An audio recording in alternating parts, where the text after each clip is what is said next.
When some Kiwi men go to Thailand, the sad fact is they're not visiting for the culture or scenery, it's for the sex. But there's a New Zealand woman who's made it her mission to stem the tide of sex tourists. She's left a life of comfort and given up the chance of a family to try and rescue Thailand's bar girls and prostitutes. Lisa Glass met the crusading Patricia Green. In the land of $5 Rolexes and $10 Gucci bags, sex is just another cut price special. You know, exotic beauties. Do whatever you like, you know, to fulfil your wildest fantasies. This is the Thailand you won't see in the tourist brochures. It's the Thailand that Kiwi Patricia Green hates and wants to change.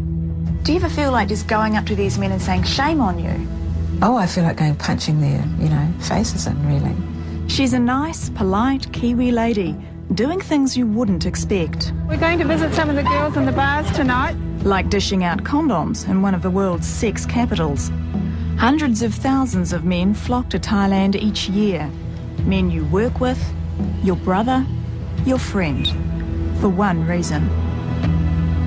Cheap sex, cheap hotels, cheap food, and you can do whatever you like.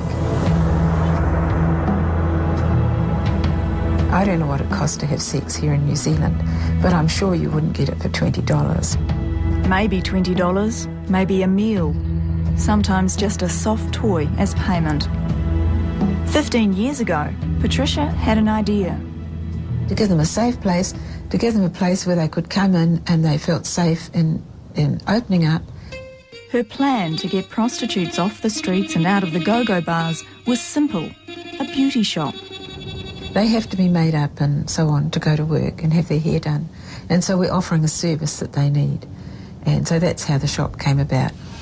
It could be any salon anywhere, but behind the hair rollers and the blow dryers, this is a place where bar girls and prostitutes are being shown there's another way. And so it becomes, you know, their place because there's always food available. They can always come and sleep there all day if they want to, if they don't go home. So it's like a kind of a home. And they often say, you know, this is our home and you are our family. Nobody is forced or talked out of bar work, but women that want to are taught other commercial skills.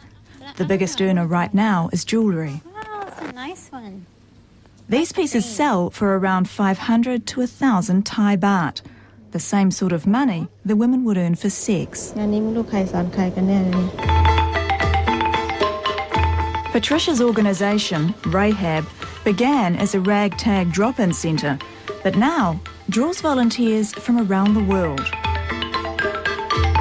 Leah Seipert is American, near fluent in Thai, and hands-on coordinator at Rahab.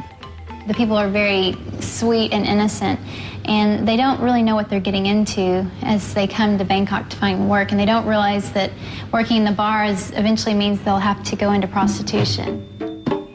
Twice a week, the Rahab volunteers hit the bars and clubs.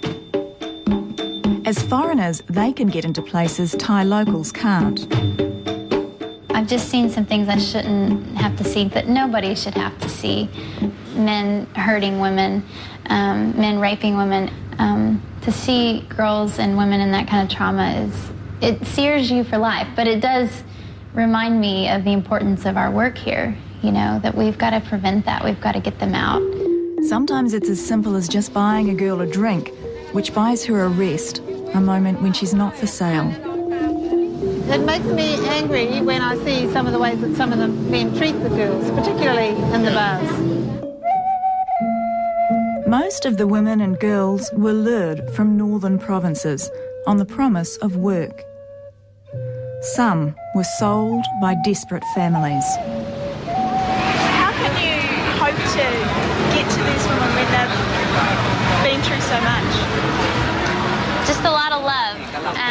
When we go into the bars, we really focus on just loving them. Thailand's reputation as the land of smiles, mixed with ignorance and probably racism, means men expect to treat women here the way they wouldn't dream of at home. You know, you always hear these stories about, this guy's been robbed, while he went to sleep. Well, I said good on her, really, because they're so ripped off, and very often he doesn't pay, and, they are exploited, very much exploited. Making a dent in this sex trade seems an impossible task, but Rahab has had more than its fair share of success. Lau worked the go-go bars for 6 months before she came to the centre. She needed the money for her kids. It's very exhausting, with lots of problems. What are the problems? Problems in people's hearts and problems with their bodies. Now she's learning hairdressing.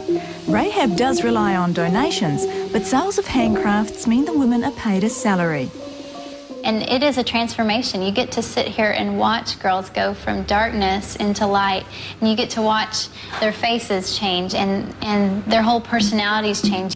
As you might imagine, that doesn't make the centre popular with the bar owners and pimps. Patricia's had her share of danger. I've hidden people, and I've done sort of some fairly scheming, devious stuff, and orchestrated the police raid on a bar once, but nobody ever knew that I was behind it.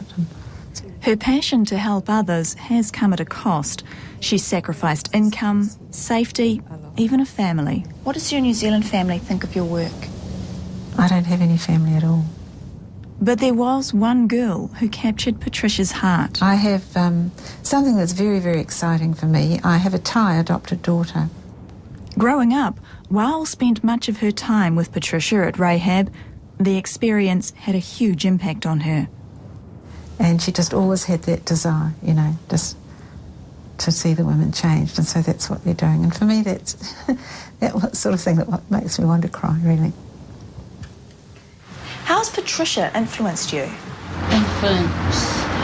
I will say everything. Everything.